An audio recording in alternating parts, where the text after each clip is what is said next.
आपको कराची वापस जाना होगा। वहां जाके आप प्रेस कॉन्फ्रेंस करेंगे कि आपको भी आज ही पता चला है कि आपकी बेटी जिंदा है। रिस्पॉन्सिबल होगा, इसको छोड़ूंगा तो नहीं मैं। आपको कराची वापस। क्या हुआ है, क्या बात है? किसी ने पारस के जिंदा होने की खबर लीक कर दी है। मुझे तुम्हारी प्रिंसेस,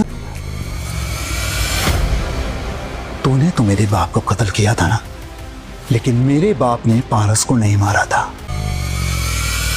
ना। प्रिंसेस वो जिंदा है।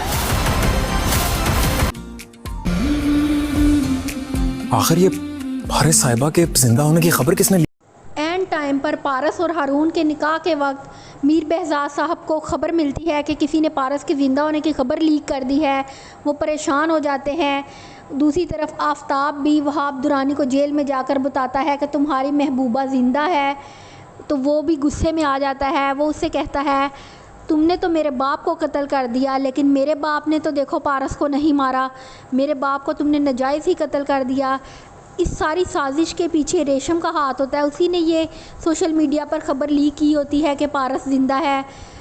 जवार भी परेशान हो जाता है। वो मीर बेहजाद साहब को कहता है कि मैं उस बंदे को छोड़ूंगा तो नहीं जिसकी ये हरकत है, लेकिन फ़िलहाल आप ये निकाह रहने दें और जल्द से जल्द कराची जाएं, वहाँ जाकर प्रेस कॉन्फ्रेंस करें और बताएं कि आपको आज ही खबर मिली है कि आपकी बेटी ज़िंदा है, ताकि पारस को कोई भी नुकसान ना पहुँचे। और वहाब दुरानी जो है वो आइंदा भी अब कोई प्लान करने से पहले सोच समझ कर करे। रेशम को तो अपनी ही मुसीबत पड़ जाती है, उसकी भी शादी रुक जाती है जवार के साथ, और अगर उसका नाम आ गया तो जवार उससे हरगिज़ शादी नहीं करेगा।